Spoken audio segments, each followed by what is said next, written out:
While some infectious diseases, such as the flu, are very common, others like AIDS are fatal. Diseases can be caused by a variety of organisms such as bacteria or fungi. All disease-causing organisms are called pathogens.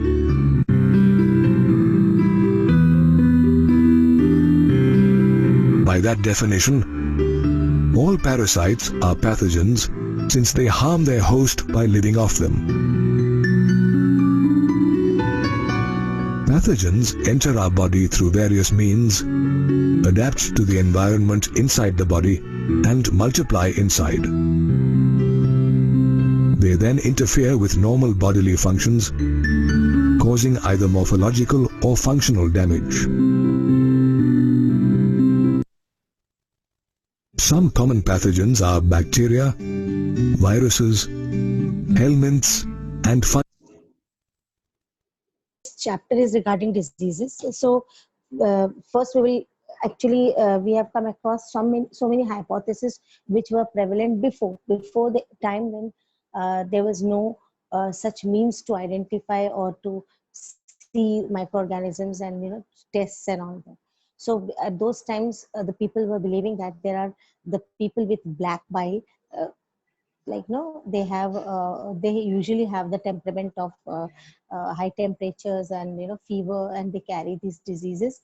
So with the people born with black bile, so like this, it was the hypothesis which was later on, of course, dismissed or was not taken into account, because it was identified, many pathogens were identified, and it was known that even the people carrying these all have normal body temperature and all. So this hypothesis was completely dissolved, okay, this kind of hypothesis.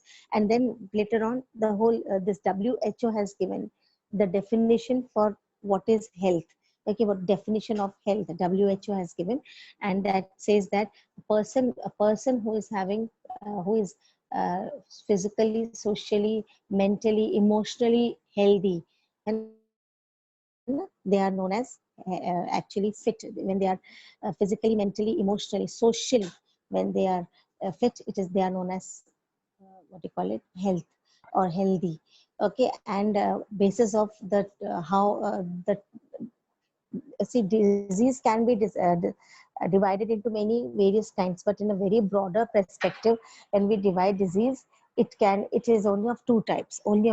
Number one, it can be communicable, okay, communicable or the infectious diseases, okay, while there are some diseases which cannot be spread like that, or it is not that much infectious that it can spread from one person to another directly. So there are two types of diseases: infectious and or contagious, or contaminated, or which can spread.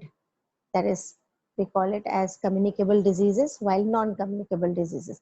When we learn under communicable diseases, we say that there are microorganisms, various types of microorganisms, which causes diseases, like we all know, like right from um, Monera kingdom, we can see, even from Monera protista, all kingdoms, we can find some or other organism which can cause diseases. So all those microorganisms, all these are known as pathogens, which causes disease, which causes change in the individual or organism, causing some morphological or anatomical differences, and changing from the normal state of body to little disturbance, and creating some abnormalities like fever, or even vomiting, any kind of this kind of infections also. They all are known as communicable or infectious diseases. So again, this diseases like even worms, helminths, all those platyhelminthes, not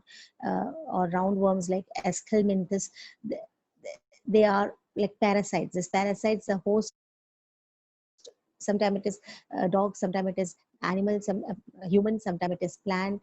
So it all these all kind of pathogens, they all are known as pathogen and come under communicable or contagious or infectious diseases.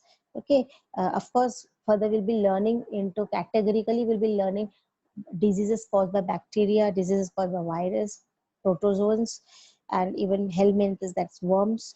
We'll be learning separately. Okay, so these are the pathogens, the organisms which causes diseases. Is they are known as pathogens. Like in bacteria, also there are some bacteria which are very economically we use them, we need it. Okay, they are not pathogens. Pathogen word is used only for those microorganisms which causes disease in any other organisms. Okay, any other organism. Fungi. The bacteria Salmonella typhi causes typhoid fever in humans. Usually, these bacteria enter the small intestine via contaminated food or water and migrate to other organs via the blood. One point to remember here is each and every organism has got its targeted organ. So in particular, all have, like, as we are going to start with one by one diseases, the way of entry, how they enter, like through which way they get in, get inside the human body or the other organisms, how they enter. That is a means of communication, how they move in. Then second, they have got targeted organs, which or anyways they will reach there, and there only they will multiply.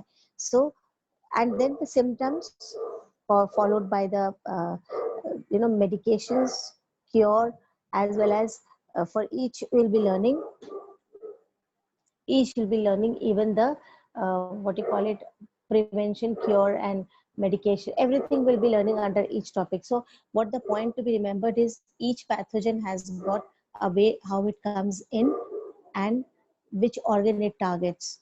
All are particular. They cannot just like any organ they get or anywhere they can grow. No, they do have very particular organs where they attack.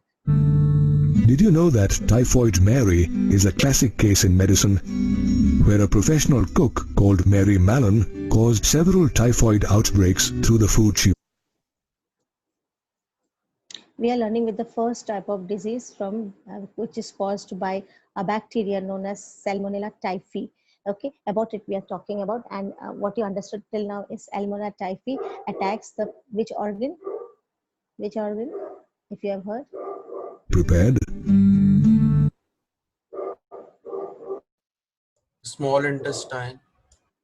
Come on, answer. Small intestine. Okay. Fine. This happened because Mary Mallon was a healthy typhoid carrier herself. She did not display any common symptoms of typhoid like high fever, weakness, stomach pain, constipation, headache, and loss of appetite. These are the symptoms. Okay, symptoms of if any person is having typhoid, these are the symptoms. But about this maid, Mary was a maid who was carrying, it is supposed to be that this was from her only. I mean, it was that she being a cook, she was a cook. So being a cook, she used to make the food, since she didn't show any symptoms, she used to prepare food and she used to serve. And because she was not well, and her cooked food, it is communicable disease, it was spread to many, and that's why this is actually came into, I mean, people came across about this disease after this case only. Okay, and she didn't show any Typhoid symptoms. fever can be confirmed by a Whittle test. In extreme cases, typhoid can cause intestinal perforation and death. Okay, so here the things are, as I said, when you learn this topic, this chapter, please remember, do remember, you have to learn little, very categorically you have to learn, like where, how it gets into the body, how like typhoid when we say, or when we say Salmonella typhi, how it enters into the contaminated food way. Okay, so and it attacks the intestine, and it will it can, the symptoms we have seen, it's headache, fever, constipation, all connected to the intestinal, connected with intestinal problems like headache, fever. You will find it many places. Okay, so headache, fever, constipation, loss of appetite, these kind of things are the symptoms of having typhoid. Since the disease is, the symptoms are common in many diseases like fever, headache, even the loss of appetite, these things are even common. Okay, so in many diseases, as we'll come across one by one. So that's why there are some particular diagnosis, some particular tests only through which we can identify the disease. So Salmonella typhi growing inside a human being can be known with a viral test, and that will confirm the presence of Salmonella typhi inside the human. So when you write, please every day you please do write in a piece of not paper, in your copy. When you write chapter 8, please do write in points like pathogenic, the name of the disease, causal pathogen, the organism like Salmonella typhi. And when you write, you please underline separately, Salmonella and typhi separate. S will be capital, T will be small, as the rule says. Okay, so these, you maintain the habit of writing the scientific names following the rules, else in the examination your marks will be cut. Okay, and then write the symptoms, how it gets spread, which organ, and then prevention and cure. Okay. Other bacteria like Streptococcus pneumoniae and Haemophilus influenzae cause pneumonia that infects the alveoli of the human lungs. As a result of the infection, the air-filled alveoli sacs are filled with fluid, and this causes respiratory problems. Fever, chills, cough, and headache are other symptoms of pneumonia. See, the symptoms are coming up same, right? Fever, chills, and then headache. This, as I said, now this is the second disease we are learning. I forgot to tell you about the severe cases like typhoid. If it is not detected in time, not detected, not able to find out by maybe by the test, or they couldn't go for proper diagnosis, and if it continues, the person is not getting revived, then what happens is perforation on the in the intestine, means the whole intestine gets perforated, small holes will be there, and the person will die, because perforation means the intestine having small openings like pores. You can imagine what can happen. So that is only a very severe cases. Okay, that is typhoid. Now we are learning about which is the second disease, children. What we are learning? Come on. Pneumonia. Okay, the second disease is pneumonia, and in pneumonia it is two types of pathogen you have to remember. Okay, which is Streptococcus a pneumoniae and Haemophilus Streptococcus. influenzae. Okay, this is also, this both influenza as well as Streptococcus pneumoniae. So this both causes the pneumonia. Okay, and this again, see the symptoms and which part they will affect. They will affect the, Alveoli. that is the lungs. Yes. Okay, and every time, Alan, not only you, others should answer. Okay, and everybody has to participate. When I ask some questions, I need answer, I need to know. I know these all are maybe very easy questions, but I want that interaction as we do in the classroom. So please do answer me. Don't think, I know this, let it be. I know this, I should know that you know it. Okay, so please do answer me when I'm asking, Yes, putting ma'am. some, everybody. Okay, I'm talking to at least those who are present in the class. Fine. Now, so these are the symptoms. As I said, the chapter is very easy. You will feel it easy, but still learn the names of the pathogen causing the diseases, organs affecting, as well as its test, the test which actually tells about the disease. Okay, now continue.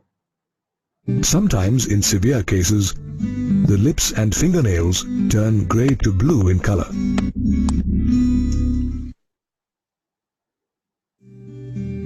What can reason? Pneumonia What can be the reason? The nails and lips turning into that color. Any reason you can think of? Yes, ma'am. Think. No, not Alvin. Don't think. Somebody else should think. Why such kind of color change in the lips and the nails you can find? What can be the reason? You can connect it, children. Which part it is infecting? Which part? It is lungs. Okay. So if lungs, alveoli are getting, of course, lungs when they're affecting, what is the function of lungs? If the alveoli are getting infected, what process is not happening? Huh? It is not a, we are not able. Oxygenation of blood. Very good. Oxygen. Who was this? Ma'am Bilesh. Very good, Bilesh. So since oxygen, the amount of oxygen is not proper taken by the alveoli of lungs because they are infected. Alveoli which should be capable of taking in oxygen is not able to properly take. What will happen? Less oxygen will reach to the lungs, and accordingly, we have learned last year if less oxygen is present and the hemoglobin is there. Hemoglobin is the one from the blood which will carry or take up the oxygen. So what happens if the quantity of oxygen is less? The carboxyl or what you can say carbon dioxide gets connected to the hemoglobin rather than oxygen, which will again create a problem. But since in the air carbon dioxide is also there, oxygen is also there, and if the quantity of oxygen, if it is less, it will take carbon dioxide. Okay, and even if it is less and if it takes oxygen also, it is very less for the body. If the body loses or receives less oxygen, not only the patient will become anemic, but then later it is indicated with the change in the color of the skin, like in lips, okay, nails and all. And now we are learning how it gets spread, okay, by contaminated, as you can see, contaminated water. Is so contagious that merely sharing glasses and utensils or inhaling droplets released by an infected person can spread the infection.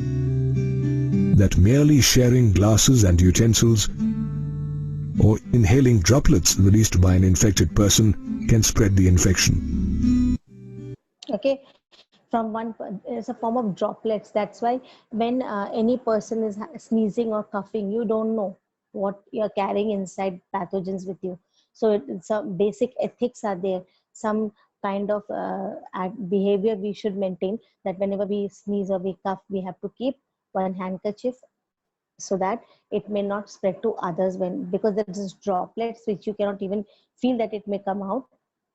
With droplet, it can come on the person sitting next to you, on your dress, on your cloth, and when the person touch the things, pen or anything what you have, so the person will also get, since that will enter through that area. Or inhaling droplets released by an infected person can spread the infection.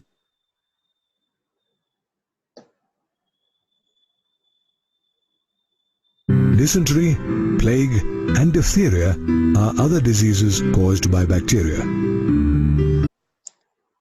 Actually, we are learning all bacterial diseases. The third bacterial disease is we are starting with. Viruses are not behind when it comes to causing infection. Okay, so these diphtheria, dysentery and all caused by the viruses. Again, what if diphtheria, dysentery, it spreads through having contaminated food, unhygienic food and all when we eat, and then what will happen? This kind of dysentery, diphtheria and all happens, and for this, of course, we have to make sure about how hygienic food we take. Okay, we are coming to the next virus. Different types of viral diseases. Rhinoviruses are responsible for causing the common cold.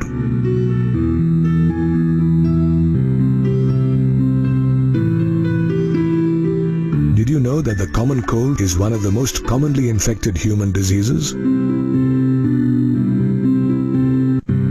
Unlike pneumonia, it infects only the nose and respiratory passage instead of the lungs. nasal congestion and discharge, a sore throat, headache and hoarseness are other symptoms of the common cold, which lasts for a Okay, so this viral disease, the first one is like caused by retroviruses, which is common cold, flu we call it. So it is again, we are now very much aware about this disease, that how, and it actually attacks the nasal and the bronchis, bronchioles, and not bronchioles, bronchis prime, this uh, the track of the tracheal areas and all, it infects, and the symptoms are the same, like nasal congestion or discharge, that is a discharge from the nose, and sore throat, and this kind of headache, and all these are the symptoms. We all know it also now, by now. And since uh, corona time, we all are aware that even that it attacks the same part, it moves on in, it reaches, so that's the way. And that, as I said, all microorganisms have got their own targeted part to reach. Okay, so this is about common cold and flu. It is named common cold only because it is very common. It happens commonly, and about caused 3 by to 7 viruses. days.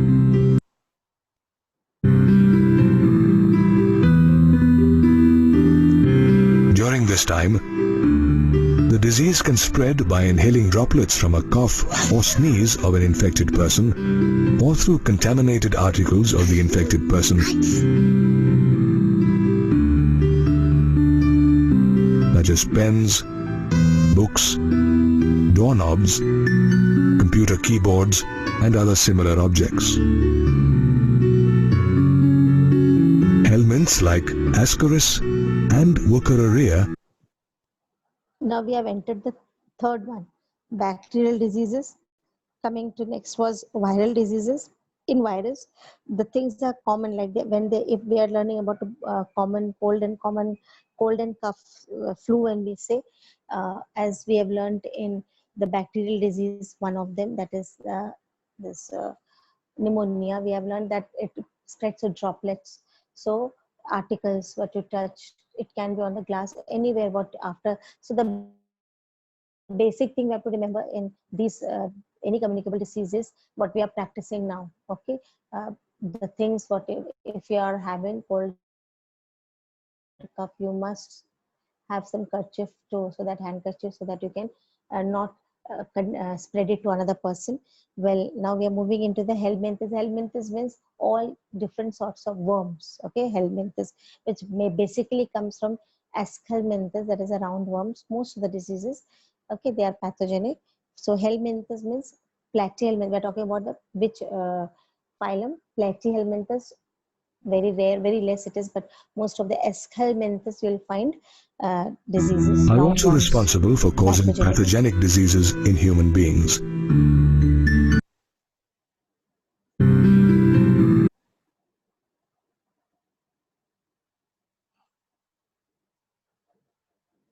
Ascaris, the common roundworm, is an intestinal parasite that causes ascariasis.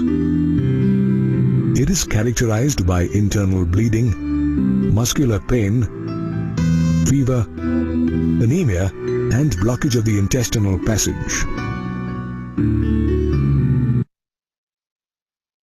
Ma'am, you are saying something? I didn't say, but let it be now. Wait, don't start. Um, Helminthus, this disease, when we are learning about the helminthus, one of the disease is ascariasis, which is caused by ascaris. And ascaris, I mean, when they grow inside, their targeted organ is intestine. As you can see now in the picture, it attacks the intestine and it grows. And when they grow very long and many in number. And they get feeded from the food what we eat.